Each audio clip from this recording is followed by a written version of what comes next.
حضرت ابو ہریرہ رضی اللہ تعالیٰ عنہ سے منقول ہے کہ رسول اللہ صلی اللہ علیہ وسلم نے فرمایا، اصل مسلمان وہ ہے جس کی زبان اور ہاتھ سے دوسرے مسلمان محفوظ ہوں، اور اصل مومن وہ ہے جس سے لوگوں کو اپنی جان و مال کے بارے میں کوئی خطرہ نہ ہو۔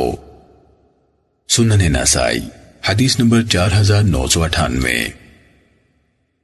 حضرت عبداللہ بن عامر رضی اللہ تعالیٰ عنہ بیان کرتے ہیں کہ میں نے رسول اللہ صلی اللہ علیہ وسلم کو فرماتے سنا، اصل مسلمان وہ ہے جس کی زبان اور ہاتھ سے دوسرے مسلمان محفوظ ہوں، اور اصل مہاجر وہ ہے جو ان چیزوں کو چھوڑ دے جن سے اللہ تعالیٰ نے منع فرمایا ہے۔